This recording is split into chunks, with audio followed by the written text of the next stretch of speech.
শুরু হলো সব খবর যমুনা টেলিভিশনের নিয়মিত আয়োজনে সবাইকে স্বাগত জানাচ্ছি আমি ছোঁয়া খন্দকার।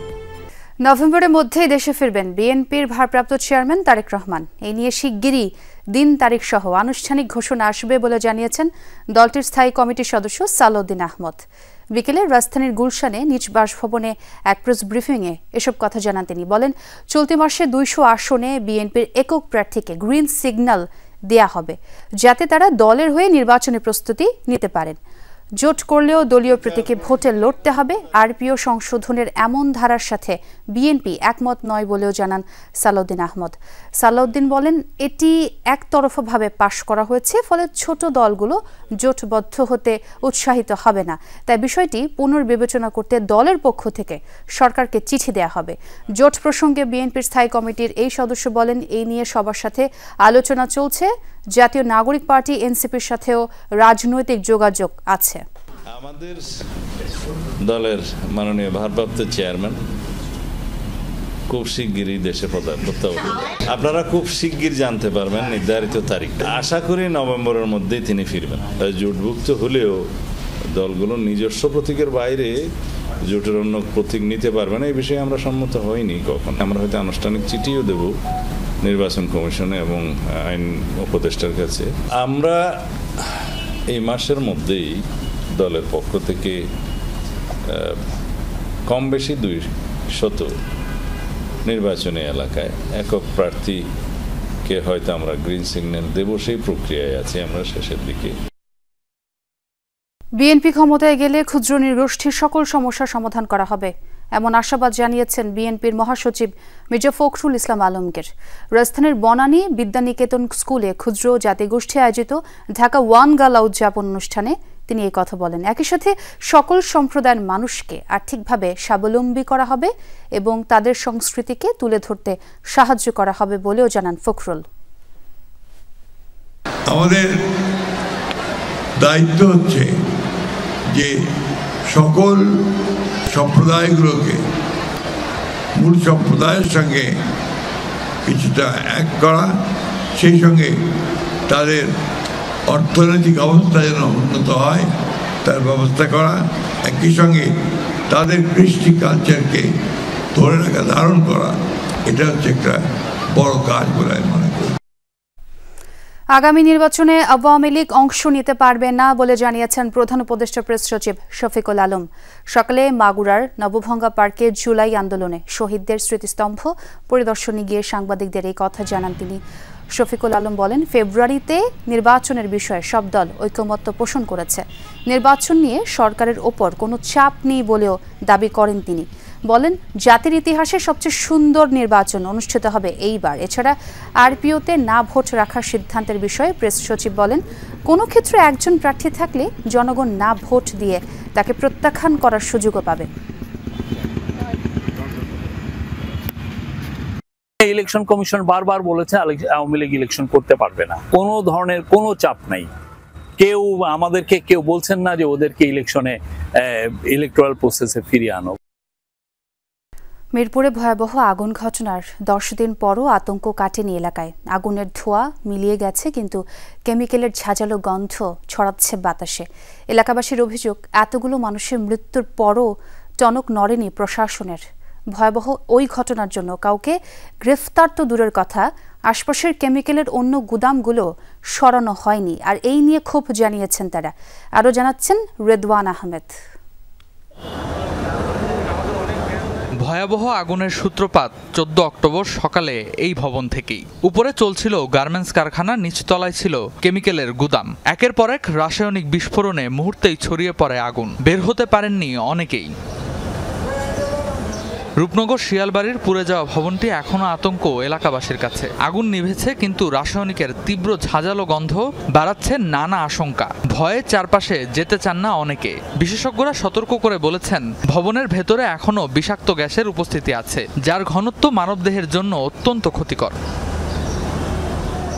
আশপাশের অন্য কারখানার শ্রমিকরাও আছেন উদ্বেগ উৎকণ্ঠায়। ঝুঁকিপূর্ণ জেনেও জীবিকার তাগিদে অনেকে কর্মস্থল খোলাসহ বকেয়া বেতন পরিশোধের দাবি করছেন।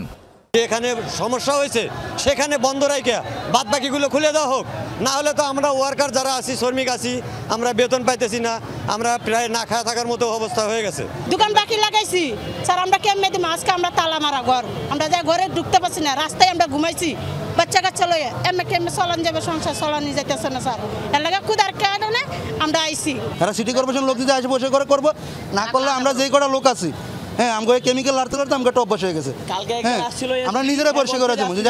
ভয়াবহ এমন ঘটনার 10 দিন পরও দায়ী কাউকে গ্রেফতার করতে পারেনি পুলিশ। সাধারণত সালফারের মাত্রা 10-এর মধ্যে হইলে ওটাকে বলা যায় বিপদ মুক্ত, আশঙ্কা মুক্ত। গতকালকে পর্যন্ত যে রিডিংটা ছিল এখানেও সালফারের মাত্রা অনেক বেশি ছিল, এখনও অ্যারেস্ট করা সম্ভব হয় নাই।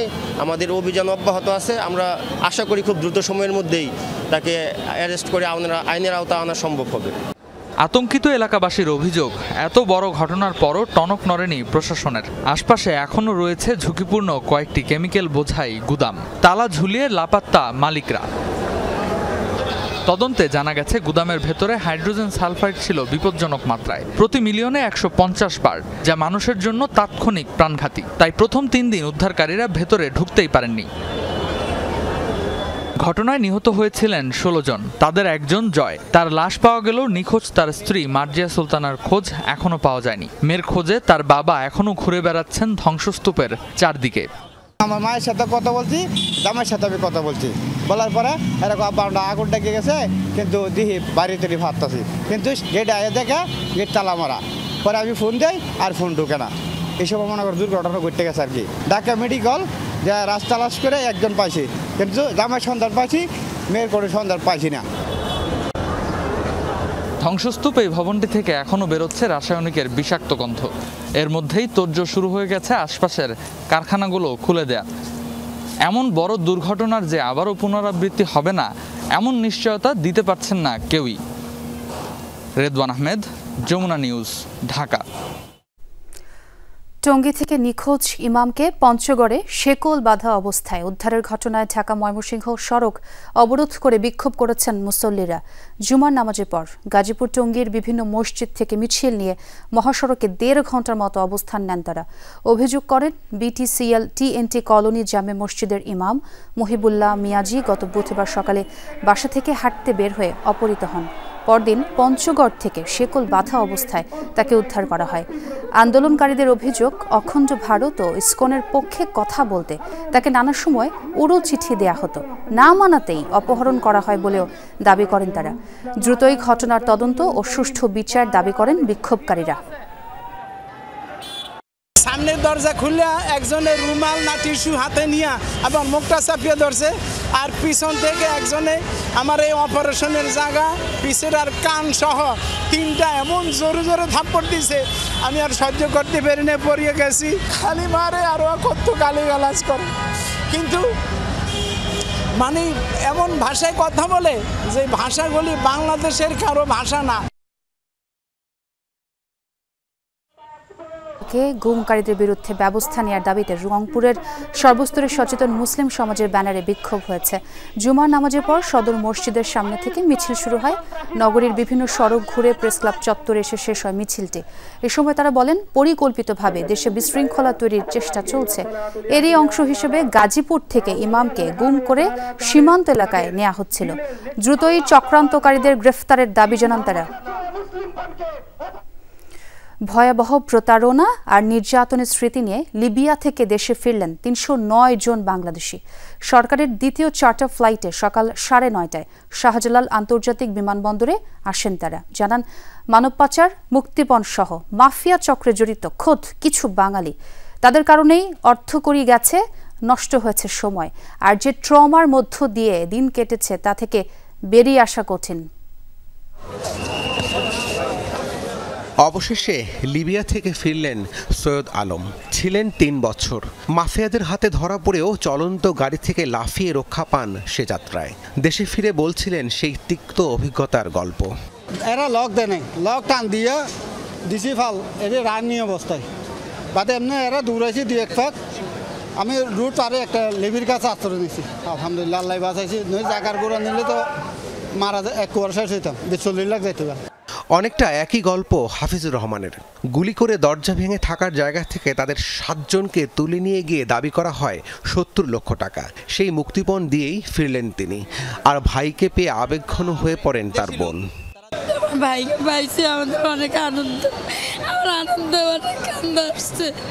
আমি এই অবস্থা, আমরা 7 জন লোকের কাছ থেকে 9.5 লক্ষ করে এক একজনের কাছ থেকে টাকা নিয়েছি, এতটুকু আমি বলতে পারি ভাই। শুক্রবার সকাল 9:30টায় লিবিয়া থেকে ফেরা বিশেষ ফ্লাইটের প্রায় সকলের অবস্থা একই রকম। সবার মুখেই লিবিয়ার বর্তমান পরিস্থিতি আর মাফিয়া দালাল চক্রের দৌরাত্ম্যের কথা। অভিযোগ, সেসব মাফিয়া চক্রে জড়িত কোনো বাঙালি। বাংলাদেশের বাইরেও জড়িত ছিল, বাট লিবিয়া মাফিয়ারাও জড়িত ছিল, সব কিছু মিলে আর কি এরকম। ইটালি আর পাড়ি দেওয়ার জন্য গেছিলাম, ইটালি পাড়ি দেওয়ার, কিন্তু দুর্ভাগ্য 5 বছর থাকলাম কিন্তু হলো না। লাস্টে কি খবর, না খায়া জীবনযাপন করে পার হয়ে আসলাম। এর আগে বৃহস্পতিবার বাংলাদেশ দূতাবাস লিবিয়ার তত্ত্বাবধানে এবং লিবিয়ার জাতীয় ঐক্যমত্যের সরকারের সার্বিক সহযোগিতায় স্বেচ্ছায় দেশে প্রত্যাবর্তনে আগ্রহী 309 জন লিবিয়া থেকে বিমানে ওঠেন। একই প্রক্রিয়ায় আগামী 30 অক্টোবর আরও 3 শতাধিক বাংলাদেশিকে দেশে প্রত্যাবর্তনের জন্য লিবিয়া সরকারের সঙ্গে নিবিড়ভাবে কাজ করছে দূতাবাস। এর আগে 9 অক্টোবর প্রথম দফায় 309 জন দেশে ফিরেন। রাব্বি সিদ্দিকী, যমুনা নিউজ, ঢাকা। মার্কিন প্রেসিডেন্ট ডোনাল্ড ট্রাম্পের চাপের মুখে অবশেষে নতি স্বীকার করল ইসরায়েল। এতদিন নীরব থাকলেও এবার পশ্চিম তীর অধিগ্রহণ বিল স্থগিতের নির্দেশ দিয়েছেন প্রধানমন্ত্রী বেনিয়ামিন নেতানিয়াহু। ইসরায়েলের ক্ষমতাসীন জোটের বরাত দিয়ে এই তথ্য জানায় দেশটির বিভিন্ন গণমাধ্যম। এর আগে পশ্চিম তীরকে ইসরায়েলি মানচিত্রে সংযুক্ত করলে তেল আবিবের ওপর থেকে ওয়াশিংটনের সমর্থন তুলে নেওয়ার হুমকি দেন মার্কিন প্রেসিডেন্ট ট্রাম্প।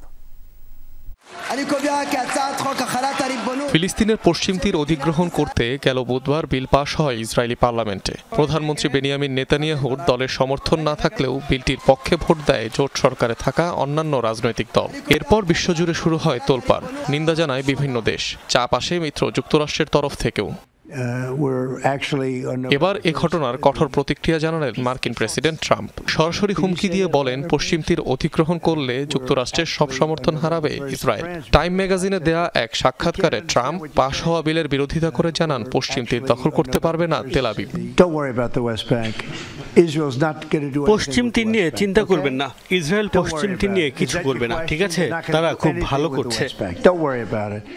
যুক্তরাষ্ট্রের এই সমালোচনার পর নীরবতা ভেঙেছেন ইসরায়েলি প্রধানমন্ত্রী। ক্ষমতাসীন জোটকে নেসেটে পশ্চিম তীর অধিগ্রহণের বিল পেশ না করার নির্দেশ দিয়েছেন বেনিয়ামিন নেতানিয়াহু। জোট সরকারের চেয়ারম্যান ওফার কাৎজকে দেয়া এই নির্দেশনার খবর জানিয়েছে ইসরায়েলি গণমাধ্যম ওয়াইনেট নিউজ। অধিগ্রহণ বিলটি আইনে পরিণত হতে আরও 3 ধাপের ভোটাভুটি প্রয়োজন। পাশ হতে হবে নেসেটের পররাষ্ট্র ও প্রতিরক্ষা কমিটিতে। অনিক রহমান, যমুনা নিউজ। প্রতিপক্ষ ফাতাহের সাথে বৈঠক করেছে ফিলিস্তিনের স্বাধীনতাকামী সংগঠন হামাস। মিশরের মধ্যস্থতায় বৃহস্পতিবার কায়রোয় এই বৈঠক হয়। গাজার বর্তমান পরিস্থিতি এবং সেখানে যুদ্ধবিরতির সম্ভাব্য দ্বিতীয় পর্যায় নিয়ে বৈঠক হয় 2 পক্ষের মধ্যে। এর পাশাপাশি ফিলিস্তিনের জাতীয় স্বার্থকে অগ্রাধিকার দেওয়ার বিষয়ে একমত হন হামাস ও ফাতাহের নেতারা। গাজায় যুদ্ধবিরতি কার্যকরের পর 2 সংগঠনের নেতাদের মধ্যে এই প্রথম বৈঠক এটি। উপত্যকায় রাজনৈতিক সংস্কারের প্রস্তুতি হিসেবে এই বৈঠক। 7 জেলায় আলাদা সড়ক দুর্ঘটনায় প্রাণ গেছে 12 জনের, আহত হয়েছেন অন্তত 15 জন। এর মধ্যে সুনামগঞ্জে পর্যটকবাহী বাস খাদে পড়ে নিহত হয়েছেন মা মেয়ে, আহত হয়েছেন অন্তত 10 জন। আহতদের বিভিন্ন হাসপাতালে চিকিৎসা দেয়া হচ্ছে। যান্ত্রিক জীবন থেকে দূরে প্রকৃতির সান্নিধ্য পেতে দল বেঁধে বেরিয়েছিলেন সবাই, কিন্তু আনন্দযাত্রা মুহূর্তেই পরিণত হয় বিষাদে। ঢাকা থেকে সপরিবারে টাঙ্গর হাওরে বেড়াতে যাচ্ছিলেন বাংলাদেশ কেমিক্যাল ইন্ডাস্ট্রিজ কর্পোরেশন লিমিটেডের কর্মকর্তারা। সেজুতি ট্রাভেলসের বাসটি সুনামগঞ্জের শান্তিগঞ্জ উপজেলার পাগলা বাজার পৌঁছালে নিয়ন্ত্রণ হারিয়ে খাদে পড়ে যায়। আজকে ঢাকায় বাস অ্যাক্সিডেন্টে 2 জন মানুষ জায়গায় মারা গেছে, আরো 30-40 জন মানুষ আহত হয়েছে। 40 থেকে 45 জন মানুষ, 2 জন জায়গায় মারা যায়। ঘটনাস্থলেই প্রাণ হারান বাসের যাত্রী মঞ্জুরা আক্তার ও তার মেয়ে আয়েশা সিদ্দিকা। দুর্ঘটনায় আহত হন অন্তত 10 জন। খবর পেয়ে ঘটনাস্থলে গিয়ে দুর্ঘটনা কবলিত বাসটি উদ্ধার করে ফায়ার সার্ভিস ও পুলিশ। আহতদের নেওয়া হয় হাসপাতালে। যশোরে বালুবাহী ট্রলির ধাক্কায় প্রাণ গেছে মোটরসাইকেল আরোহী 2 কিশোরের। চৌগাছা উপজেলার জাহাঙ্গীরপুর এলাকায় এই দুর্ঘটনা হয়। পুলিশ জানায়, মোটরসাইকেলে করে চৌগাছা বাজারে যাচ্ছিল ইমন ও আশরাফুল। এ সময় বালুবাহী ট্রলি ধাক্কা দিলে ঘটনাস্থলেই মারা যান 2 জন। এছাড়া লালমনিরহাট ও বাগেরহাটে সড়ক দুর্ঘটনায় নিহত হয়েছেন আরও 2 জন। রাজধানীতেও সড়কে প্রাণ গেছে একজনের। এদিকে গতরাত 3:30টার দিকে ফরিদপুরে ঢাকা ভাঙা এক্সপ্রেসওয়েতে দাঁড়িয়ে থাকা একটি বাসে ট্রাকের ধাক্কায় নিহত হয়েছেন 2 জন, আহত হন 5 জন। এছাড়া নরসিংদীর মাধবদীতে গতরাতে বাস চাপায় ইজি বাইকের চালক সহ 3 জনের প্রাণ গেছে। রায়নাদি এলাকায় ঢাকা সিলেট মহাসড়কে হয় এই দুর্ঘটনা। রাহিম সারোয়ার, যমুনা নিউজ। খাগড়াছড়ির বেতছড়িতে নদীর ওপর নির্মিত বেইলি ব্রিজের পাটাতন দেবে বন্ধ রয়েছে দীঘিনালা লংদু রুটে যান চলাচল। স্থানীয়রা জানায়, সকালে একটি কাভার্ড ভ্যান দীঘিনালা হয়ে লংদু যাচ্ছিল। এ সময় বেতছড়ির বেইলি ব্রিজে ওঠার পর সেতুর পাটাতন দেবে যায়, আটকা পড়ে কাভার্ড ভ্যানটি। এতে বন্ধ হয়ে যায় ওই রুটে যান চলাচল। সড়কের দুপাশে আটকা পড়ে যাত্রী ও পণ্যবাহী বহু যানবাহন। বিকেলে কাভার্ড ভ্যানটি উদ্ধার করার পর পাটাতন মেরামত শুরু করে সেতু কর্তৃপক্ষ।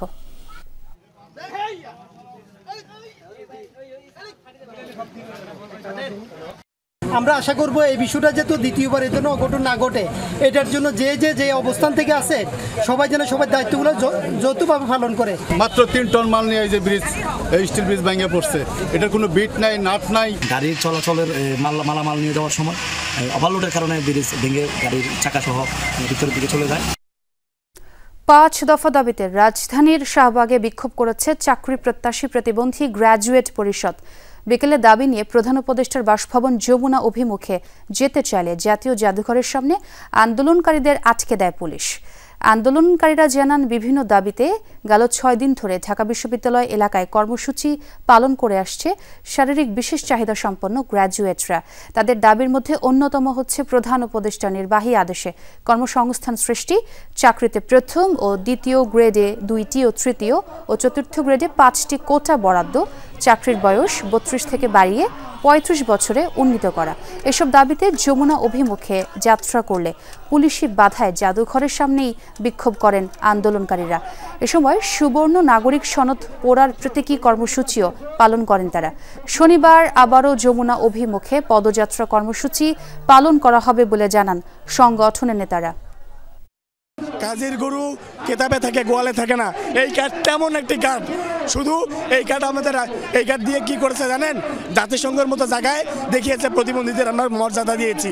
নির্বাহী আদেশের মাধ্যমে যেন প্রতিবন্ধী ব্যক্তিদের জন্য চাকরির ব্যবস্থা করে 2 বছর পর পর। আমরা এই 5 দিন যাবত এখানে আসতেছি, আমাদেরকে ব্যারিকেড দিয়ে রাখছে, আমাদেরকে প্রধান উপদেষ্টার কাছে যেতে দিচ্ছে না।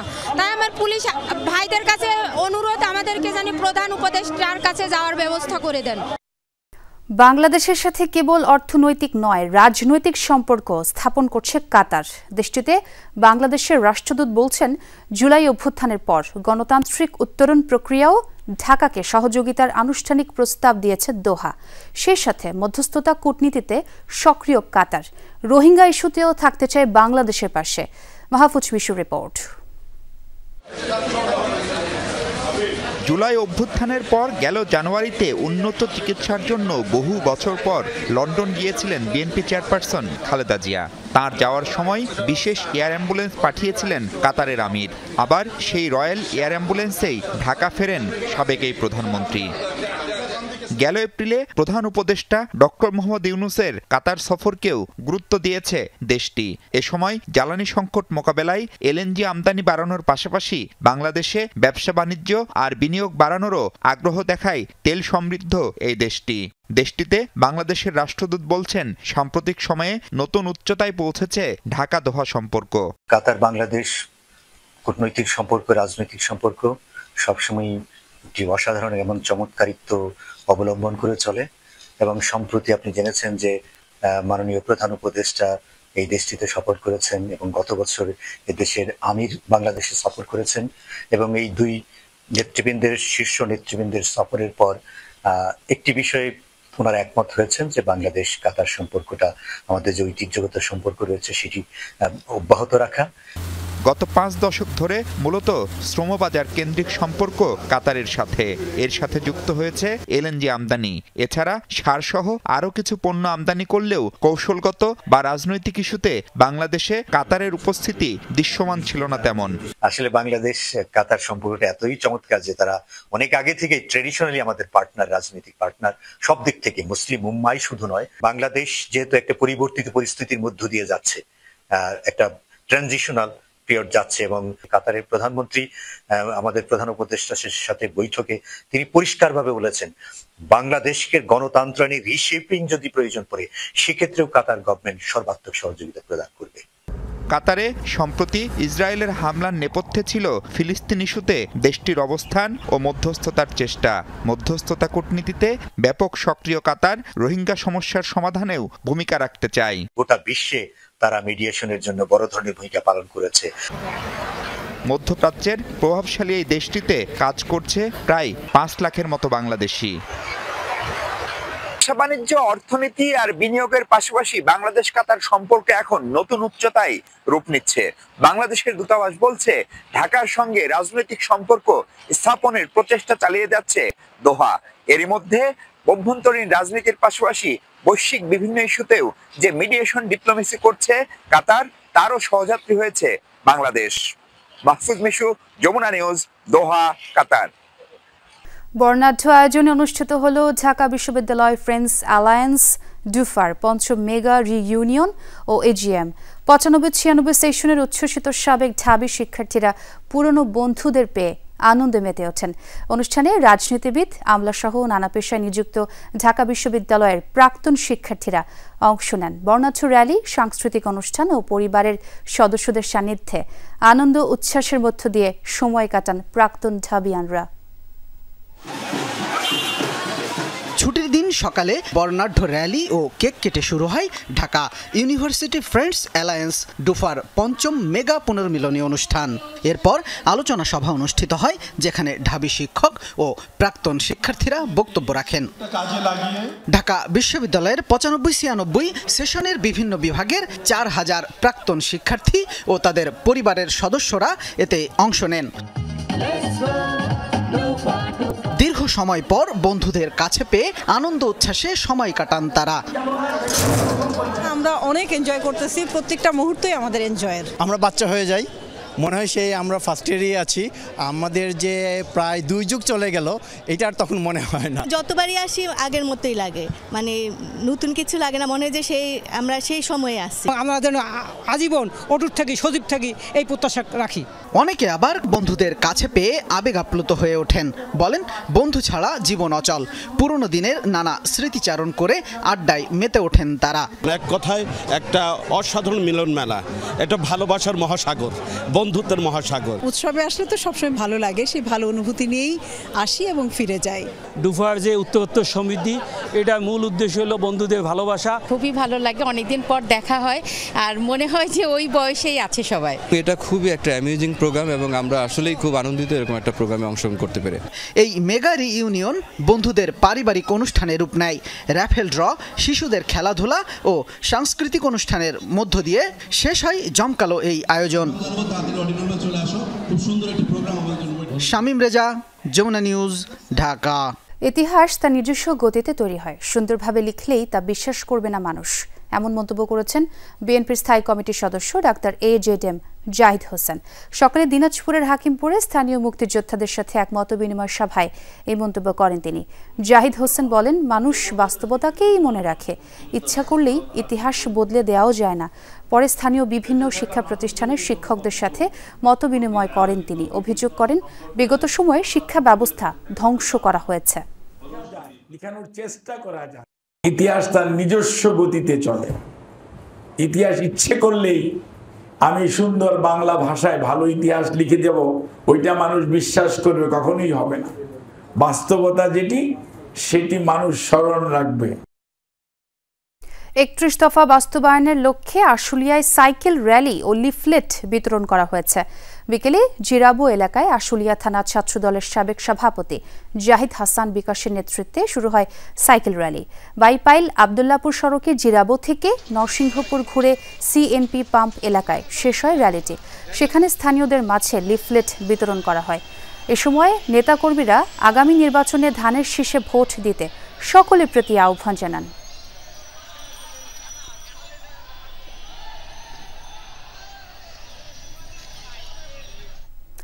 চূড়ান্ত না হলেও গণঅভ্যুত্থানে অংশ নেওয়া নতুন রাজনৈতিক দলগুলোর সাথেই জোট গড়ার বিষয়ে আলোচনা এগিয়েছে। ঝিনাইদহে এমনটাই জানিয়েছেন এবি পার্টির চেয়ারম্যান মুজিবুর রহমান মঞ্জু। দুপুরে শহরে এক মতবিনিময় সভায় তিনি আরও জানান, খুব শিগগিরই তাদের জোটের বিষয়টি প্রকাশ করা হবে। বলেন, জুলাই অভ্যুত্থানের আগ থেকেই গণতন্ত্রকামী দলগুলোর ওপর নির্যাতন চালিয়ে আসছিল ফ্যাসিবাদী শক্তি। আন্দোলন করে হাসিনা সরকারের পতন ঘটানো হলেও 3টি রাজনৈতিক দলকে বিশেষ সুবিধা দিতে গিয়ে অন্তর্বর্তী সরকার জনগণের প্রত্যাশা সেভাবে পূরণ করতে পারেনি বলেও মন্তব্য করেন তিনি।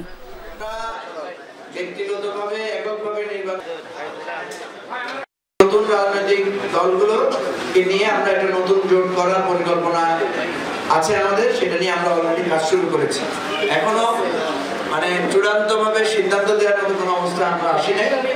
ইনশাআল্লাহ আমরা আশা করছি যে এই কাজটা আমরা চেষ্টা করব, যদি আমরা সফল হই তাহলে বাংলাদেশের রাজনীতিতে একটা নতুন মাত্রা পাবে।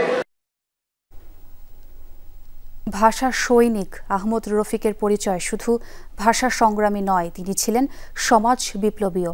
সাংস্কৃতিক চর্চার মধ্য দিয়ে জীবনের পুরো সময় তিনি ব্যয় করেছেন সমাজ পরিবর্তনের আন্দোলনে।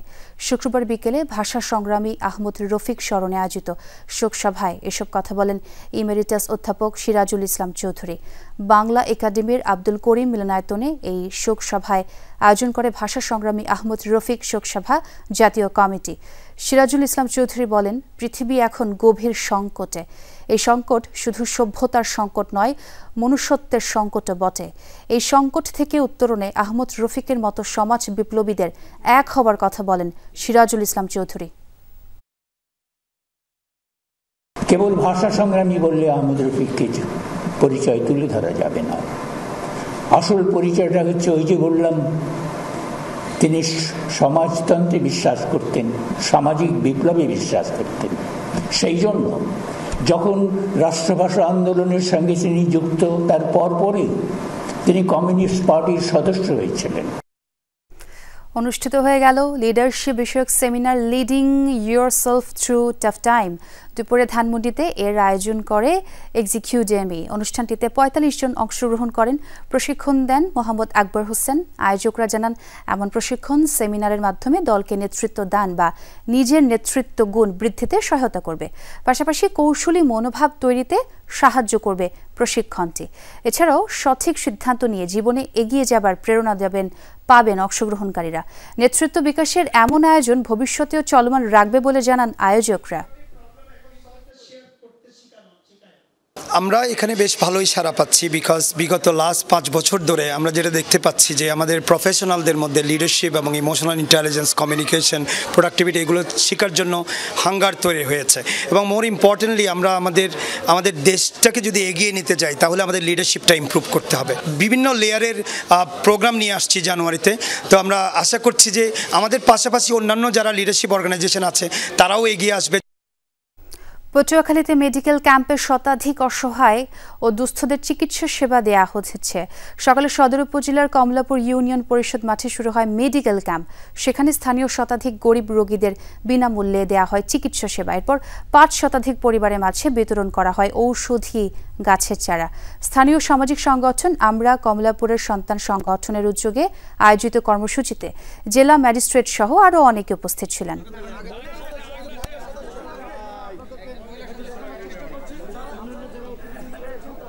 বাজারে এলো এয়ার ফ্রেশনারের নতুন ফ্রেগনেন্ট ফ্রেশ লেমন ও ওয়াইল্ড ল্যাভেন্ডার। এসসি জনসন সকালে নতুন দুটি ভ্যারিয়েন্টের উপস্থাপন করেছে। উজ্জ্বল লেবুর ঘ্রাণে ভরপুর ফ্রেশ লেমনে রয়েছে হালকা ফুলের সুবাসের ছোঁয়া, যা ঘরে এনে দেয় প্রাণবন্ত, প্রশান্ত ও সতেজ অনুভূতি। এছাড়াও ওয়াইন্ড ল্যাভেন্ডারে রয়েছে জুই ও ভ্যানিলার রোমান্টিক মিশ্রণ। বাংলাদেশে অ্যাজলিক এয়ার ফ্রেশনার ইতোমধ্যেই গ্রাহকদের আস্থা অর্জন করেছে। বর্তমানে ব্র্যান্ডটির 11টি ভ্যারিয়েন্ট রয়েছে। অনুষ্ঠানে উপস্থিত ছিলেন এসিআই কনজিউমার ব্র্যান্ডসের chief business officer Kamrul Hasan, SC জনসনের country manager M Shafayet Yusuf সহ আরও অনেকেই। তারা বলেন, দেশের গ্রাহকদের রুচি ও পছন্দের সঙ্গে সামঞ্জস্য রেখেই আমরা নতুন ভ্যারিয়েন্টগুলো বাজারে এনেছে প্রতিষ্ঠানটি। দর্শক, রাজধানীর আবু সাইদ কনভেনশন সেন্টারে এনসিপির সমন্বয় সভায় কথা বলছেন দলটির নেতারা। আমরা একটু সরাসরি যেতে চাই সেখানে। তীব্র প্রতিবাদ। তবে আমরা যে সুচিন্তিত মতামতের মধ্য দিয়ে পার্টিসিপেটরি অ্যাক্টের মধ্যে সংস্কার কমিশনে আমরা আমাদের মতামতগুলো রেখেছিলাম, সেখানে আমাদের দলের সদস্য সচিব থেকেছেন সশরীরে। আমরা সেখানে জুলাই সনদের ক্ষেত্রে স্বাক্ষরের বিষয়ে বাংলাদেশে অনেকগুলো রাজনৈতিক দলের সিনিয়র নেতৃবৃন্দ বর্তমানে জলগোলা করার চেষ্টা চালাচ্ছেন। আমরা তাদের উদ্দেশ্য বলবো,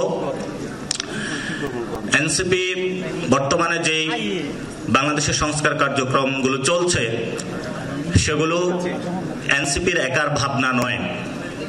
আপনারা যদি ঢাকা শহরের অলিতে গলিতে ঘোরাফেরা করেন, বাংলাদেশের লক্ষ কোটি মানুষ, জনতা গণ অভ্যুত্থানের মধ্য দিয়ে বাংলাদেশে যে সংস্কার প্রয়োজন তা জানান দিয়ে গিয়েছে। ফলত এটা কোনো একক দল, ব্যক্তি গোষ্ঠী, পরিবার বা ধর্মতান্ত্রিক কারো কোনো একার দাবি নয়। এটি বাংলাদেশের জনগণের দাবি। আগামীতে বাংলাদেশের মানুষ সেই দলকেই ভোট দিবে যারা সংস্কার বাস্তবায়নের ক্ষেত্রে, আইনি সনদের ক্ষেত্রে একটি সুষ্ঠু প্রক্রিয়ার মধ্য দিয়ে জনগণের দাবি মেনে নেবে। যদি সেই ক্ষেত্রে তারা কোনো ব্যত্যয় করে, তাদের ফলাফল আগামীতে ইলেকশনে যে ভোট ব্যাংক রয়েছে সেখানেই তারা তাদের শাস্তি বলি আর পুরস্কার বলি দুটো ক্ষেত্রে জনগণ তাদেরকে সমাধান দিবে। এই জন্য আমরা এনসিপির পক্ষ থেকে যখন সংস্কার কার্যক্রম শেষ হয়েছে, কনসেনসাস কমিশন একটি পর্যায়ে আসলো, সকল দল মিলে অনেকগুলো বিষয় আমরা ঐক্যমত হলাম। রাজনৈতিক দলগুলো জুলাই সনদের আইনি ভিত্তি কি হবে তা ব্যতীত যখন সাইন করতে পার্লামেন্টের সামনে গিয়েছিল, আমরা সেখানে জনগণের পক্ষে দাঁড়িয়ে বলেছিলাম, সাইন আমরা তখনই করব জনগণের অধিকার যখন আমরা আইনিভাবে বুঝে পাব। কারণ 90-এ জনগণকে কলা দেখানো হয়েছে, 24-এ তাদেরকে কলা দেখানো যাবে না বাংলাদেশে। বর্তমানে রাজনৈতিক দলগুলোর মধ্যে 72-এর আওয়ামী লীগের যে সংবিধান রয়েছে সেটার প্রতি তাদের পিরিত জেগে উঠেছে। যদি এত ভালোবাসা থাকে তাহলে মুজিবকে আপনারা কেন জাতির পিতা মেনে নিচ্ছেন না? রাঙামাটিতে চলছে বৌদ্ধ ধর্মাবলম্বীদের কঠিন চিবর দান উৎসব। খাটাছড়ির রাজজীবন ভাবনা কেন্দ্র বন বিহারে সকাল থেকে শুরু হচ্ছে ধর্মীয় নানা আচার। পঞ্চশীল প্রার্থনার মধ্য দিয়ে বৌদ্ধ ভিক্ষুদের মাঝে দান করা হয় বস্ত্র। সমবেত প্রার্থনায় দেশ, জাতীয় গোটা বিশ্বের সুখ, শান্তি এবং সমৃদ্ধি কামনা করেন অনুষ্ঠানে প্রধান ধর্মীয় গুরু ইন্দ্রগুপ্ত মহাস্তবের। অংশ নেন পার্বত্য জেলার চাকমা, মারমা, তঞ্চঙ্গা সহ বৌদ্ধ ধর্মাবলম্বীরা। আমাদের ভূতের পাশে প্রার্থনা হচ্ছে, আমরা সবাই একসাথে বাংলাদেশে শান্তি আসুক, বৌদ্ধ ধর্ম জয় জয় হোক। এই বছর কিন্তু পরিবেশ ভালো, আমরা সুশান্তিপূর্ণ পরিবেশে আজকে আমাদের খাগড়াছড়ি মারমা সম্প্রদায় ও রাজবলম্বীর ভাবনা কেন্দ্র করি আজকে নবম কঠিন জীবন দান উদযাপিত হচ্ছে। দেশে প্রস্থান হল যে বৃদ্ধকাল পর্যন্ত যদি শিলাচরণ ঠিক পায়, পঞ্চশীল ঠিক পায়, পটুয়াখালীর কলাপাড়ায় নানা আয়োজনে শুরু হয়েছে বৌদ্ধ ধর্মাবলম্বীদের কঠিন চিবরদান উৎসব। তুলাতুলিপাড়া বৌদ্ধ বিহারে চলছে এই উৎসব। ভোর থেকে সুসজ্জিত হয়ে বিহারে উপস্থিত হন বরগুনা, তালতলি ও কুয়াকাটার শতাধিক রাখাইন নরনারী। এ সময় দক্ষিণাঞ্চলের সবচেয়ে বয়সী ধর্মীয় শঙ্খরাজ ও কোয়েন্দা মহাথেরোকে নতুন পোশাক সহ বিভিন্ন উপহার সামগ্রী প্রদান করেন অনুসারীরা। এছাড়াও 10 জন ঠাকুরকে চিবরদান করা হয়, পাশাপাশি বুদ্ধ প্রতিমা স্থাপন, শঙ্খদান ও অষ্ট পরিষ্কার দেয়া হয়। এ সময় সমবেত প্রার্থনায় দেশজাতি ও গোটা বিশ্বের সুখ শান্তি এবং সমৃদ্ধি কামনা করেন সকলে। কক্সবাজারের টেকনাফের গহীন পাহাড়ে অভিযান চালিয়ে মানব পাচারকারী চক্রের হাতে বন্দী 44 জন নারী শিশুকে উদ্ধার করেছে কোস্ট গার্ড। বিকেলে এক প্রেস ব্রিফিংয়ে কোস্ট গার্ডের মিডিয়া কর্মকর্তা জানান, গোপন সংবাদের ভিত্তিতে তারা জানতে পারেন একটি মানব পাচারকারী দল বেশ কিছু নারী ও শিশুকে বাহারছড়ার গহীন পাহাড়ে আটকে রেখেছে। পরে শুক্রবার মধ্যরাত থেকে সকাল 7টা পর্যন্ত পিনিস ভাঙা পাহাড়ি এলাকায় পাচারকারী চক্রের আস্তানায় অভিযান চালায় তারা।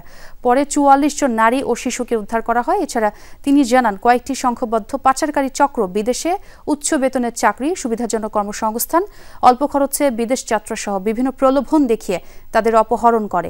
পরে পাচারকারীরা তাদের আটকে রেখে নির্যাতনের মাধ্যমে মুক্তিপণ আদায় করার চেষ্টাও চালায়, কিন্তু অভিযানের খবর পেয়ে পালিয়ে যায় তারা।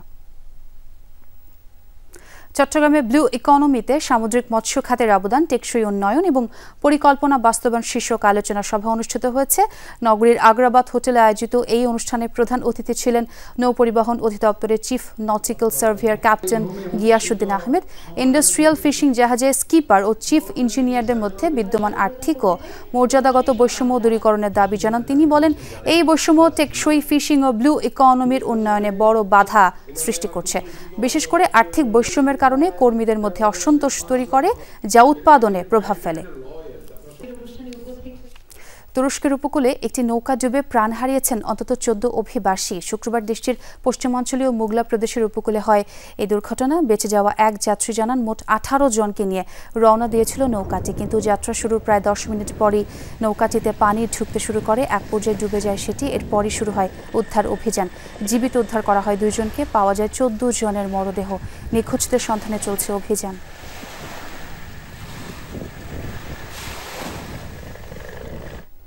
ভারতে একটি যাত্রীবাহী বাসে আগুন লেগে কমপক্ষে 25 জন প্রাণ হারিয়েছেন।